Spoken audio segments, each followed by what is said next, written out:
This section is talking about the training cycle. The training cycle indeed is a kind of the ongoing process. The training cycle itself is not beneficial. It only helps the practitioners create successful program by going through series of the integral steps. The steps include the training needs analysis, and then we go to the next steps, training design, to design certain training. And finally, periodically you also have the training evaluation. But it means that it doesn't stop here. Instead, because we're receiving some evaluation, we're providing you some ideas on how to further improve the employee's capability. And that it will also start again on step one to have the training needs analysis. So as you can see that the training cycle itself is a kind of the ongoing process. Here is the first step, the training needs analysis. Training needs analysis, ideally, you should systematically analyze who and what types of the training should consist of and the target of it. In the organization, what type of the employees in which position should receive certain training? And what kind of the training do they need to provide? Do they simply need to have some specific knowledge to complete the task?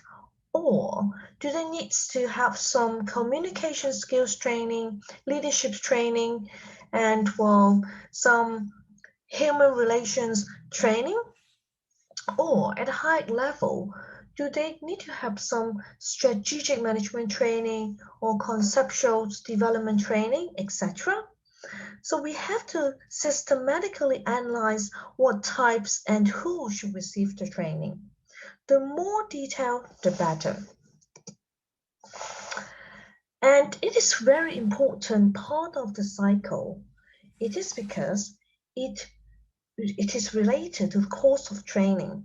As long as if we can have a more detailed analysis on this, and we can provide more relevant training to the relevant parties. So managers would like to have a more returns from the training cost. The primary aim for the training needs analysis, TNA, is to identify training objectives. Why do we need to have the training? What is the organizational goal? What is the team goal? And what is the individual goal? It can be varied. That's why we have to consider and analyze what type of the goals that we want to achieve. There are 3 levels of TNA. At the organizational level, we have to consider who are the needs for the whole organization. Does it fit with the organization strategies? For the task and the role, and this is similar to the job analysis in selection? And what types of the knowledge, skills, abilities are important? And lastly is at the person level, who needs training and what type of training? May it occur after selection or part of the performance management? Is it because after the performance appraisal, we discover that the employees, they do not have the adequate skills and the resources? That's why we have to provide training to them.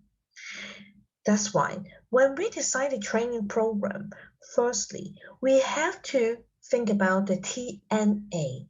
We have to consider this 3 level of TNA. Are we corresponding to the organizational strategies? Are we talking about the tasks and the roles? And we want to have the KSA relevant to the job role? Or are we going to select who should receive the training and what types of the particular training should be relevant to the employees? And all these 3 levels should be carefully considered. The next step is the training design. After we have done the analysis for the training needs, the next step should design the training program. Training design relates to the content and delivery of the training. The content itself is particularly important because it's relevant to the needs of the employees. It builds upon the objective and the KSA developed in the TNA. After doing the TNA, we'll give you the details and ideas what types of the relevant training should be provided. There are a wide variety of the method and forms training can take. The next question is, after decide what content of the training provided, and we have to consider the way of delivery of the training. There are lots of different method and forms of the training can be taken. For example, like the formal versus the informal one, or the in-house versus the out-of-house, that is the off-job training. In the next slide, we are going to discuss it in more detail. The training design, the formal versus the informal one. For the formal training, similarly, like having a class, the lecture, or a degree courses, those training are planned and structured material. This type of a training usually done by trained professionals, by the training company, the consultants, or the professors in the organization. And even then, there is a wide range of the formal training, including like after having consultancy work, and then we'll understand the problem of the company. And so in order to design a set of the formal training to the employees. Some of the example of the formal trainings includes training videos, which allows the employees to watch the videos, or some manuals, or even some lecture and classes. Informal training usually developed by the organization themselves, and it could be more flexible, and it could be delivered by anyone. For example, like the CEO, the top management team, or the HR directors. Somehow, in this case, it may not necessarily be labeled as training.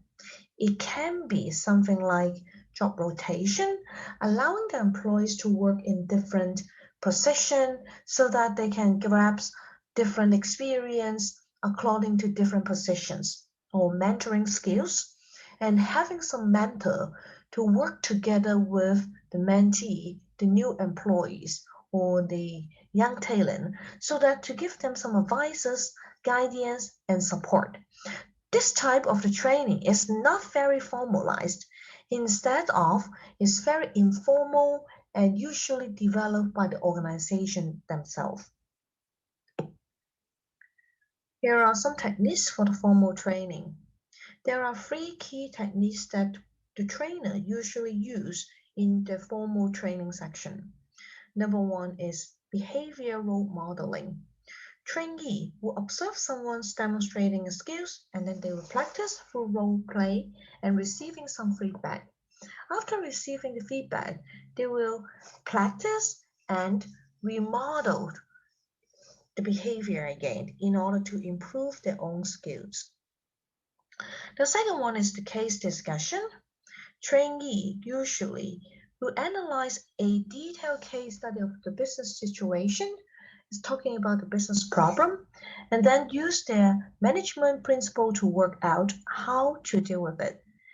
Probably they are not only learn from doing the case study analysis, they can also have a discussion with the teammates in order to learn how others think and do.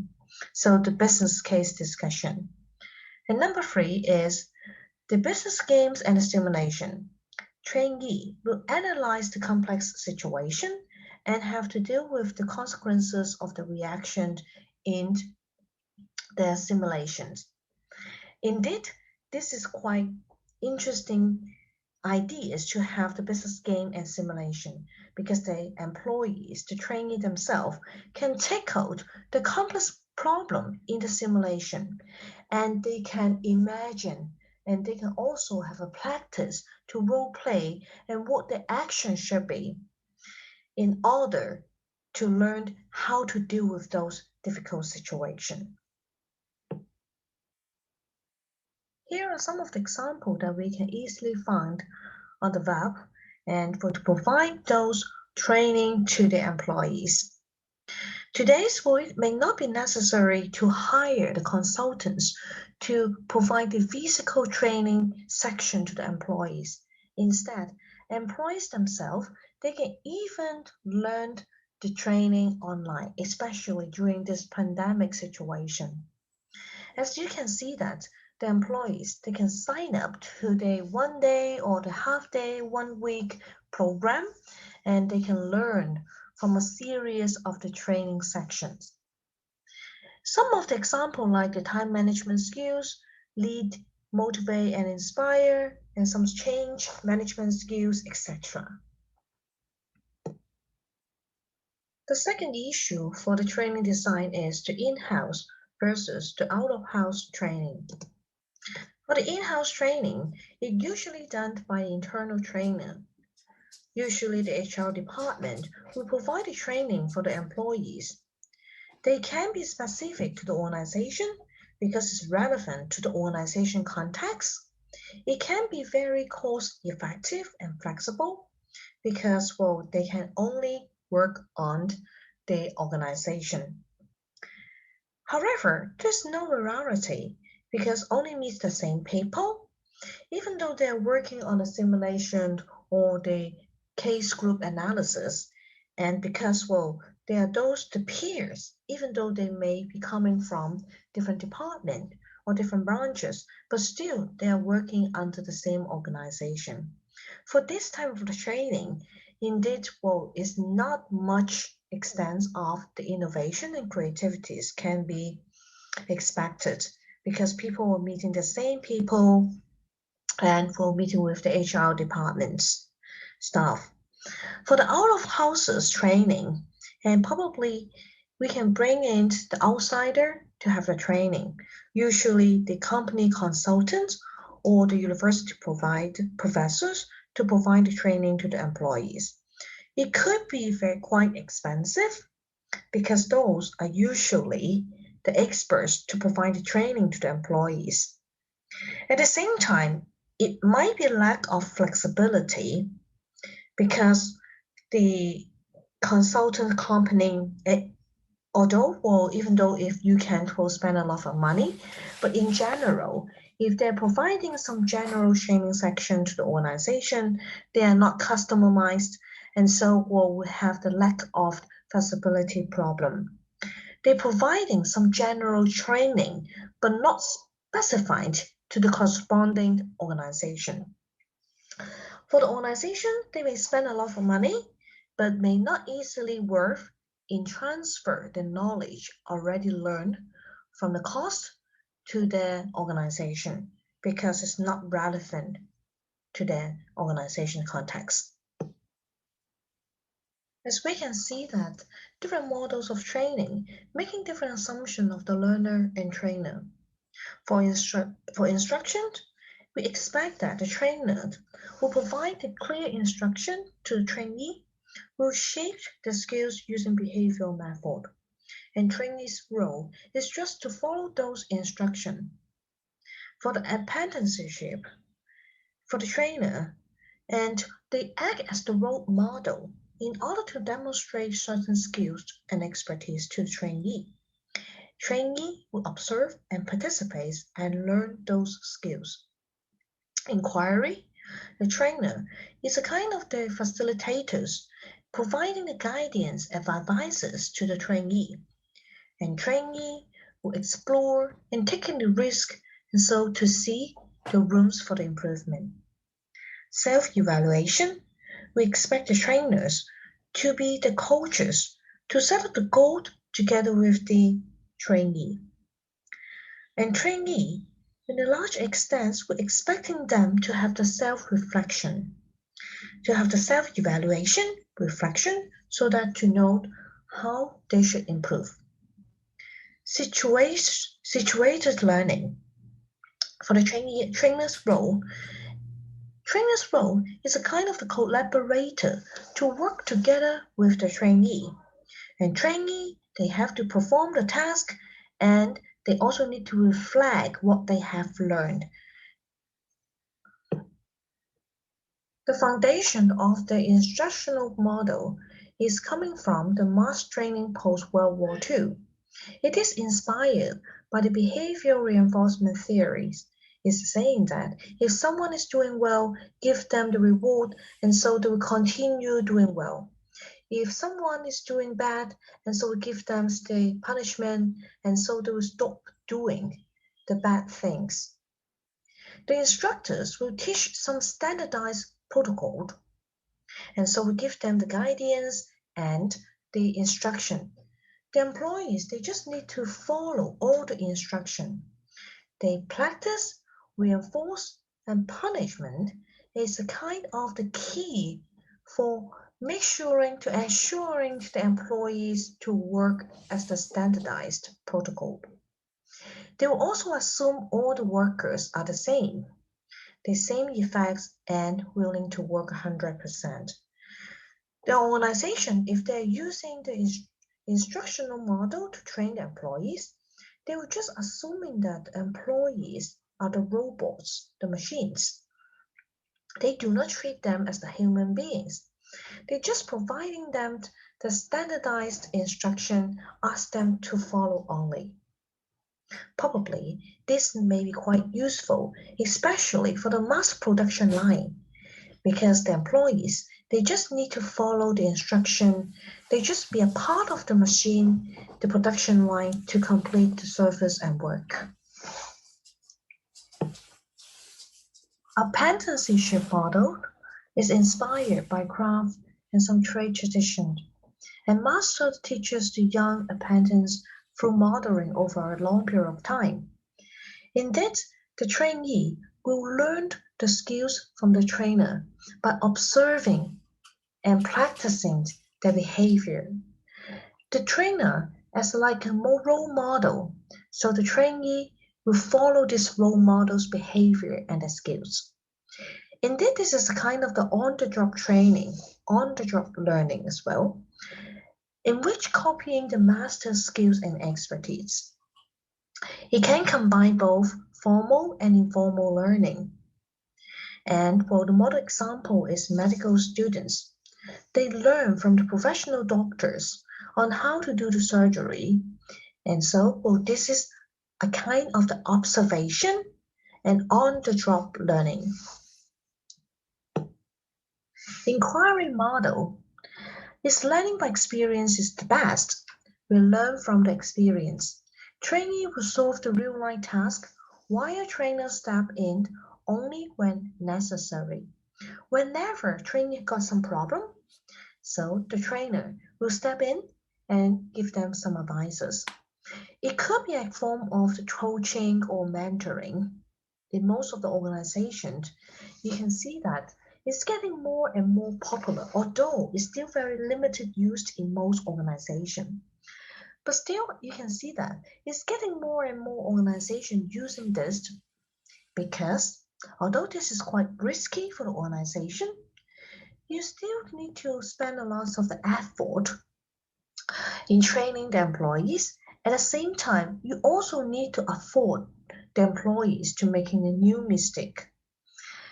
Indeed, for some of the organizations especially, they're using this model for the newly employees, the newcomers. For the newcomers, if they work together with the trainer and they work alone and well, while the trainer step in when necessary, it means that we will not kill the creativity and innovation of the newcomers. However, as the employees' point of view, they also need to bear and afford certain extents of the mistakes that made by the trainee. That's why some of the organization, they hesitate in using this model. For the self-evaluation model, it can be quite different, but with focus on professional supervision or the mentorship. Trainee will set up the goals, will get the feedback, and updates the mentors continuously. It could be a kind of the informal training, but the major difference is highly emphasized on reflection. It highly requires the trainee to reflect and self-aware what they have to learn further. And so, well, this is quite uniqueness for the individuals. We do not have what we call the standardized training section and program provided to the employees because different people will have different goals and they will have different inspiration. It largely depends on the reflection and self-evaluation. Situated learning model, and this is highly emphasized on the social and physical aspect of learning. Learning should take place within the complexity of the actual job, and so it means that the trainee should learn on the job. Trainer will change from the instructor to facilitator as trainees become more skilled. They will providing them more rooms for the improvement and learn. So they're not the guidance giving them the specific advices. Instead, it's just providing them the platform to facilitating them to learn. It can be brings in the wider community in training because it's not probably the one-on-one training. Instead, it could be a group of the training because the trainee is not only learn from the supervisor, but they can also learn from peers. In some of the situations, some companies such as the accounting firm, they may also use this situated learning model. The junior accountants, they are not only learned from their mentor, instead, they will learn from their peers. Periodically, they will sit together to work together and provide feedback on their audit performance. So they can learn from each other to improve their overall skills and development.